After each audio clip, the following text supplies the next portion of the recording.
நாங்க வாழணும்னா, நம்முடைய எதிரிகள், அதாவது எதிரிகள் வந்து பேசுறத வந்து, நாங்க இந்த காதுல வாங்கி, இந்த காதுல விட்டுக்கிட்டே இருக்கணும். பிகாஸ், அவைங்க பேசுறத கேட்டு நாங்க ரியாக்ட் பண்ண போனோம்னா, நம்மளோட லைஃப் வந்து அந்த ரியாக்ட் பண்றதிலேயே தான் இருக்கும். அவன் ஒண்ணு சொல்ல, நாங்க அதுக்கு ரிப்ளை பண்ண, அப்புறம் இன்னொன்னு சொல்ல, அதுக்கு ரிப்ளை பண்ண, அது, இது, அது தாங்க வாழ்க்கை.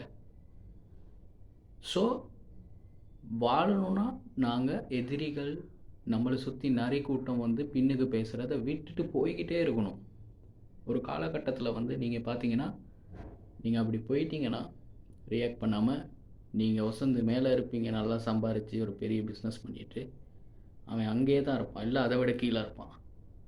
ஏன் தெரியுமா? அவன்ட வேலையே அதுதாங்க. மத்தவங்களுக்கு அத சொல்றது, இத சொல்றது, இத சொல்றது, அத சொல்றது. அப்படி இப்படி பேசிக்கிட்டே தான் இருப்பான். முன்னேற மாட்டான். பிகாஸ் அவனோட மைண்ட் செட் வந்து அதுக்குள்ளேயே தான் இருக்கும். ஸோ நீங்க சாதாரணமா பார்த்தீங்கன்னா, அந்த கஞ்சா, குடு அடிக்கிறவங்க பார்த்தீங்கன்னா, அவைங்க வந்து அதையே தான் அடிச்சுக்கிட்டு இருப்பாய்ங்க. அதுக்குள்ளேயே தான் இருப்பானுங்க. அத விட்டு வெளிய வர முடியாது. கஷ்டம். ஸோ அத விட்டு வெளிய வர முடியாது. ஏன்னா ஹேபிட் ஆயிட்டா, அதுக்கு அடிமை ஆயிட்டா, அதுதாங்க வாழ்க்கை. ஸோ பின்னுக்கு இருந்து குறை கூறுறவனும், அதே மாரி வாழ்க்கை தான் அவனுக்கு. அவன் ஒரு நாளைக்கு ஒரு 2 பேத்த பத்தி பேசலாட்டி, அவனுக்கு வந்து தூக்கம் போவாது. ஸோ இதுதாங்க லைஃப். ஸோ நாங்க இன்னைக்கு முக்கியமான ஒரு விஷயத்த பத்தி தான் பேச வந்திருக்கேன். ரொம்ப நேரம் டைம் வேஸ்ட் பண்ணாம மேட்டருக்கு போகலாம் வாங்க. ஸோ இன்றைக்கி நான் எதை பற்றி பேச வந்திருக்கேன்னா, தளபதி விஜயை பற்றி தாங்க நான் பேச வந்திருக்கேன். ஸோ நான் பேசுகிறது வந்து டிஃப்ரெண்ட்டாக இருக்கும். பிகாஸ் நான் வந்து தளபதி ஃபேன். அண்ட் ரொம்ப காலத்துலேருந்து தளபதி ஃபேனாக இருக்கேன். ஸோ அவரை ஃபாலோ பண்ணிட்டு வந்திருக்கேன். அண்டு அவரோட லைஃப் ஸ்டைல் வந்து எனக்கு ரொம்ப பிடிக்கும். சினிமாவை மிஞ்சி அவரோட தனிப்பட்ட வாழ்க்கை, அவரோட இன்டர்வியூலாம் நான் பார்த்துருக்கேன். ஸோ நான் வந்து முழுக்க முழுக்க தளபதி ஃபேனுங்க. ஸோ தளபதி ரீசெண்டாக மதுரையில் மாநாடு ஒன்று வச்சுருப்பாரு. பயங்கரமான கூட்டம், பயங்கரமாக இருக்கும் அந்த மாநாடு. அவர் வந்து அதில் ஸ்பீச் பண்ணியிருப்பார். அந்த ஸ்பீச்சில் வந்து விஜயகாந்த் என்னுடைய அண்ணன் அப்படின்னு சொல்லியிருப்பார். அண்டு ஸ்டாலினை புரட்டி போட்டு வாங்கியிருப்பாருங்க. ஸோ அந்த மாநாடு வந்து சமூக ஊடகங்களில் மிகவும் பேசப்பட்ட ஒரு மாநாடாகவும் இருந்துச்சு. அண்ட் தளபதிக்கு அவரோட பொலிட்டிக் என்ட்ரிக்கு ஒரு பெரிய ஒரு ப்ளஸ் பாயிண்ட்டாகவும் இருந்துச்சு. பட் இலங்கை மக்களுக்கு ரொம்பவும் ஆச்சரியமாக இருந்தது என்னென்னா, கச்சைத்தீவை அவர் மீட்டெடுக்கணும்னு சொன்னது தான். கச்சத்தீவை இந்தியாவுக்கு எடுத்துக்கிறணும்னு சொன்னது தான் இலங்கை மக்களுக்கு மிகவும் ஒரு ஆச்சரியமாக இருந்துச்சு. ஸோ அது ரொம்ப பேசும் பொருளாகவும் ஆயிடுச்சு. சமூக ஊடகங்களில், ஃபேஸ்புக்கில், இன்ஸ்டாகிராமில், யூடியூப்பில் பெரிய பெரிய பொலிட்டிக் இந்தியாவை ஏற்றவங்களாக இருக்கட்டும், ஸ்ரீலங்காவை கொண்டவங்களாக இருக்கட்டும், பொலிட்டிக்ஸ்லையும் பேசக்கூடிய ஒரு பேச்சாக மாறி போய்கிட்டு இருக்கு. இன்னமும் போய்கிட்டு இருக்கு. ஸோ அதை பற்றி நான் பேச தான் நான் வந்தேன். உண்மையில் சொல்லணுன்னா, இப்போ இந்த மேட்ரை வந்து தளபதி சொன்னனால தானே இவ்வளோ தூரம் பேசப்படுது. ஸோ ஸ்ரீலங்கா நியூஸில் கூட தோணுச்சு. உண்மைதான். இதை வந்து ஸ்டாலின் கூட சொல்லியிருக்காரு. இது வந்து இந்தியாவில் நிறைய பேர் சொல்லியிருக்காங்க. பட் அவங்களாம் சொல்லும்போது இந்த விஷயம் வெளியே வராமல், தளபதி சொன்னபோது இந்த விஷயம் வெளியே வந்திருக்குன்னா, இலங்கையில் கூட பேசும் பொருள் ஆகியிருக்குன்னா, தளபதியோட பவர் அங்கே தாங்க இருக்குது. உண்மையில் வந்து என்னை பொறுத்தளவு நான் வந்து கச்சத்தீவு நம்ம நாட்டோட சொத்து. சரியா? நம்ம நாட்டோட சொத்து வந்து இந்தியாவுக்கு நாங்கள் வந்து அதை வந்து இந்தியாவுக்கு கொடுக்க யாருனாலும் மனசு ஏற்றுக்காது. உண்மை தானே? அப்போ என்னை பொறுத்தளவையும் நான் எவ்வளோ தான் தளபதி ஃபேனாக இருந்தாலும் எனக்கு மனசு ஏற்றுக்கலை. பட் நான் என்னை பொறுத்தளவு இதில் வந்து நான் ஒரு விஷயம் வந்து படித்தது என்னென்னா, தளபதியோட பவர். அவர் அந்த வார்த்தையை சொன்னதுக்கு பிறகு, இதுக்கு முன்னாடி நிறைய பேர் சொல்லியிருக்காங்க. பட் தளபதி சொன்னதுக்கு பிறகு இவ்வளோ ஒரு பேசும் பொருளாக இருக்குன்னா அவரோட பவர் அதுதான். ஸோ இதில் வந்து எனக்கு வந்து என்ன நான் உங்களுக்கு நான் சொல்ல வரேன்னா, தளபதி சொன்னப்போ மட்டும் இவ்வளோ வைரலாக போய்கிட்டு இருக்குன்னா, அதுக்கு முன்னே பேசினவங்கெல்லாம் அதெல்லாம் நீங்கள் வந்து பார்க்கலையா? அதெல்லாம் நீங்கள் வந்து கேட்கலையா?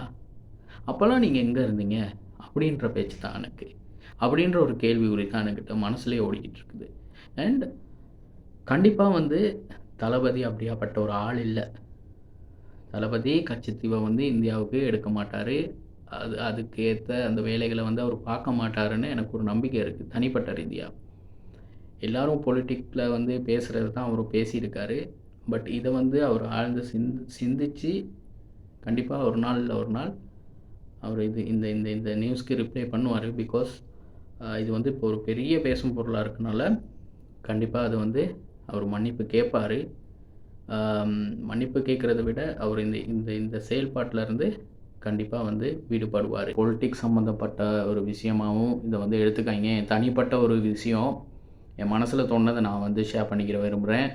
பிகாஸ் நான் சொல்கிறது என்னென்னா வந்து ஸ்ரீலங்கன் பொலிட்டிக் ஆக்களையும் நான் வந்து குறை சொல்லலை, இந்தியா பொலிட்டிக் ஆக்களையும் நான் வந்து குறை சொல்லலை. இதையும் பற்றி நான் குறை சொல்ல வரலை. நினைக்கல, சிந்திக்கிறதுக்கு தான் நான் ஒரு வாய்ப்பு ஒன்று நான் சொல்கிறேன். இதை சிந்தித்து பாருங்கள் அப்படின்றதுக்காக. இப்போ இந்த விஷயம் இப்படி பேசிக்கிட்டு இருக்கும்போது நான் சிந்தித்தது வந்து ஒரு விஷயந்தான். அது எப்படி நான் சிந்தித்தேன்னா, சாதாரண பார்த்திங்கன்னா பொலிட்டிக் மேடைகளில் பல ஒப்பந்தங்கள் பல இது வந்து சொல்லுவாங்க. பட் அது வந்து செயற்பாட்டில் இருக்காது.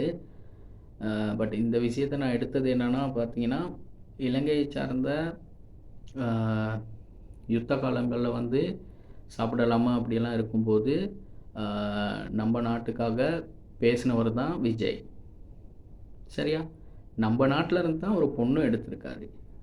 ஸோ நம்ம நாட்டுக்கு அவர் வந்து எந்த ஒரு தனிப்பட்ட ரீதியாக எந்த ஒரு கோபமும் இல்லை, எந்த ஒரு பிரச்சனையும் இல்லை. சரியா? ஸோ அவர் வந்து கச்சைத்தீவில் வந்து மீனவர்கள் வந்து பாதிக்கப்படுறாங்க. இந்தியா மீனவர்கள் வந்து ஸ்ரீலங்காவுக்கு வந்து அடிபட்டு உதப்பட்டு பிரச்சனை ஆகுறதுனால தான் அதை வந்து பேசியிருப்பாரே தவிர, அதுக்கு ஒரு எண்டு ஒன்று இருக்கணும் இல்லையா? அதுக்காக தான் கச்சத்தீவை நம்மளுக்கு மீட்டு கொடுத்துருங்க அப்படின்ற மாதிரி பேசினாரே தவிர, அவர் வந்து அந்த கச்சத்தீவை உண்மைக்குமே மீட்டு எடுக்க மாட்டார். கண்டிப்பாக அந்த அந்த அந்த அந்த மீனவர்களுக்கு வர்ற பிரச்சனைகளுக்கு ஒரு சொல்யூஷன் அவர் வந்து கண்டிப்பாக அதை வந்து நம்ம பொலிட்டிக்கில் இருக்க பெரியவங்கக்கிட்ட, அதாவது பெரிய பதவிகளில் இருக்க அவங்கக்கிட்ட பேசி ஒரு முடிவுக்கு வருவாரே தவிர, அது வந்து ஒரு நாட்டில் இருக்க ஒரு கிராமத்தையே அப்படியே மீட்டெடுக்க போகிறாரு இந்தியாவுக்கு அப்படின்றது நடக்காது. கண்டிப்பாக அது அந்த மாதிரி ஒரு செயலை நம்ம தளபதி செய்ய மாட்டார். ஸோ நிறையா பேர் பார்த்திங்கன்னா வந்து தளபதியை பற்றி கண்டவாக்கில் போட்டுக்கிட்டு இருக்கீங்க. தளபதியை நிறையா பேர் திட்டுறீங்க. திட்டுறதுக்கு உங்களுக்குன்னு ஒரு அறிவுன்னு ஒன்று இருக்குல்ல, இந்த மைண்டை கொஞ்சம் யோசித்து பார்த்தீங்கன்னா அது சிம்பிளாக போயிடும். நீங்கள் இந்த தூரத்துக்கு பேச மாட்டீங்க. ஸோ இதை பற்றி தாங்க நான் இன்றைக்கி பேச வந்தேன். கண்டிப்பாக தளபதிக்கு சப்போர்ட் பண்ணுங்கள், சப்போர்ட் பண்ணாமல் இருக்காதீங்க. கச்சத்தீவை மீட்டெடுக்கிறதுக்கு இல்லை, அவரோட பொலிட்டிக் என்ட்ரிக்கு சப்போர்ட் பண்ணுங்கள். சப்போர்ட் பண்ணால் கண்டிப்பாக இலங்கைக்கு ஒரு பெரிய ஒரு சப்போர்ட் ஒன்றும் இருக்கும் கண்டிப்பாக. ஸோ இதை பற்றி நான் பேசுகிறதுக்கு தான் அந்த வீடியோ நான் போடுறேன். Thank you cos.